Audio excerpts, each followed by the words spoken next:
What's up, Geminites? It's your boy Milton the Manimal. Gem Mint.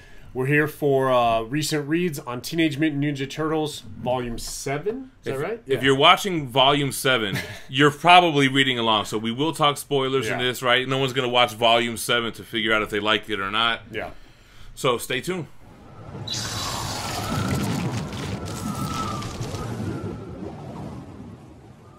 Alright, so Volume 7 was a dope book. I mean, it was only the core story. Yeah, so on the previous volumes, they were all really good. I want to preface by saying that. But the previous volumes, some of you get like these mini-series that were kind of a little boring.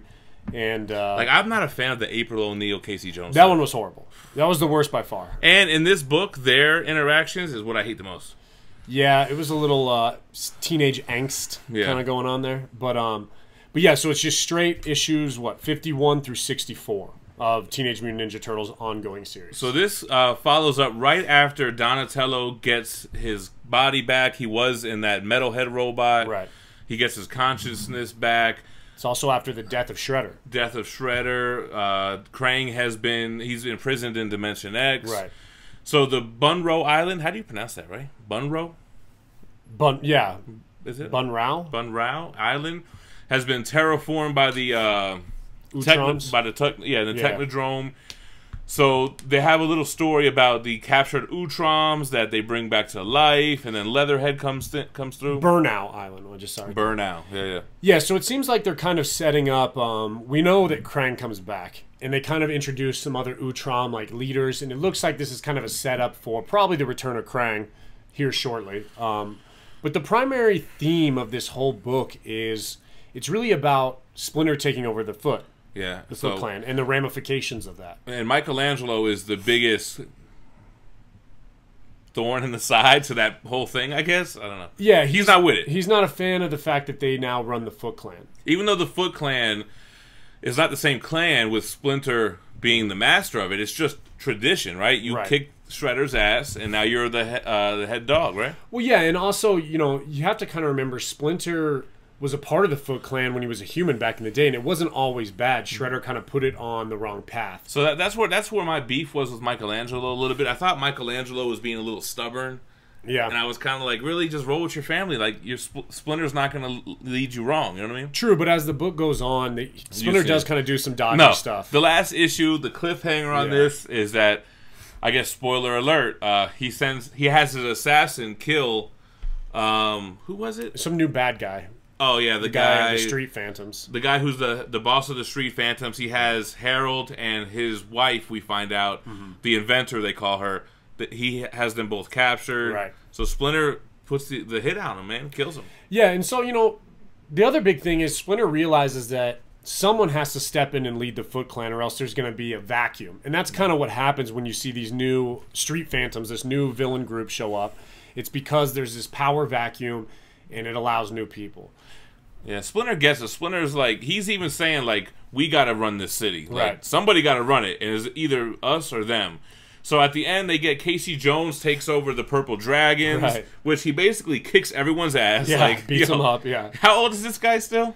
He's in college, I think. He's college age, yeah. He recruits them. So now our guys, the Turtles, Splinter is control of the Foot Clan. They have the whole Foot. Then you have Casey Jones got the whole Purple Dragons. So they got like a big squad right now. And you still got Old Hob out there with the Mighty Mutanimals. But they're not really under Splinter. No, but they're kind of allies. They're kind of allies. But yeah, so they're kind of around. So we have that. I think, did they introduce that new female cat mutant in this one? No, she was in the last volume. Okay, because I didn't really remember her that much. Sally Pride. Sally Pride. The lion, yeah. And Leatherhead was in this one, but he showed up in the last book too, I think. Yeah, I think it was like a cameo, but this is kind of the first introduction to Leatherhead. And, you know, as anyone who's a Turtles fan knows Leatherhead from the cartoons. He's a bad guy. He's a classic guy. But he's kind of been retconned somewhat. Like, even in the most recent cartoon, he was a good guy. So I think he's more of this anti-hero Yeah, he's definitely more of an anti-hero. He just, he was happy being an alligator. He got captured. Krang had him in prison and ran all sorts of cruel tests. Tortured him and stuff. Torture is what they described it as. So, so it was a cool book. I read it in one day, I think, or maybe 2 days. I knocked it out because I wanted. This is the first time we did a Turtles read together because I had read all of these digitally, and this book 51 is where Well, I needed to jump back in. Oh, I read up to issue 50 because I have it right here actually. Check this out. Oh, issue 50. And this is actually a Jack Kirby variant. Really? Because it looks like Eastman's art. Yeah, I don't know. It is. I think it was Kirby and Eastman did this cover together. That's why I bought it. I was like, damn, a Kirby variant, but it was never worth shit. So yeah, I mean, it's classic Turtles. These are great reads. I know we kind of always talk about the book a little bit too. So like this book is kind of the Michelangelo book, as you can see. You got the orange spine there to match Michelangelo, and the ribbon as well. Who doesn't want to wear the ribbon? To match Michelangelo. You got the cover, the backside. I don't understand why they didn't do a Michelangelo cover sooner, but in reading the book, it makes sense. This was a Michelangelo heavy book, right? Yeah. Well, that's kind of they all kind of are. Like I guess the that's covers, why they do that, right? Yeah, because I didn't like how they did like a purplish color, a blue color, another purple, another kind of purple. Like I felt the color scheme was weird the way they did these, but I do love these books. I love the way they're done. I like the ribbon. I like it's very nice binding. Deluxe editions, baby. And the value or the price is what, $49.99 for cover price, and we grab them off InStockTrades.com. Usually on the day of release, they're like 35% off for these what is it, cheaper 12 books. or 13 issues? 13 issues, yeah. So something like that. Good price. So I guess that's about everything, right? What else happened? I don't like the April O'Neil Casey stuff. Oh, it was kind of also leading up to the like Kitsune and Rat King storyline, and like this whole immortals that are playing in the background as like puppet masters. Akka is the sister, right? Yeah, so they have that. The Street Phantoms. Street Phantoms, yeah.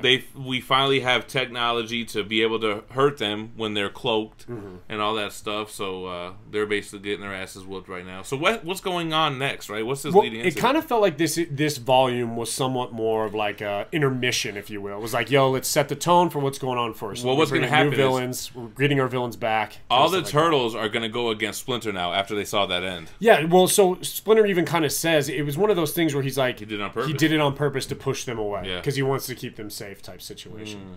So most likely Turtles will operate on their own on the side. They'll probably all go down to the sewers. Yeah, back with Michelangelo.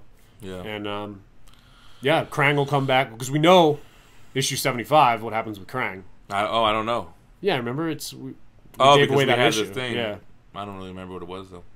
Death of Krang. Yeah. Oh, spoiler alert. So we're behind because we're reading the deluxe editions. Right. Anyway, so I guess that's all. So drop us a like on the way out. Drop us a comment if you're reading this. If you're watching this video, you probably have read this already. So chime in on what you think about it. And make sure to subscribe to the channel for more recent reads. Y'all stay minty. Peace.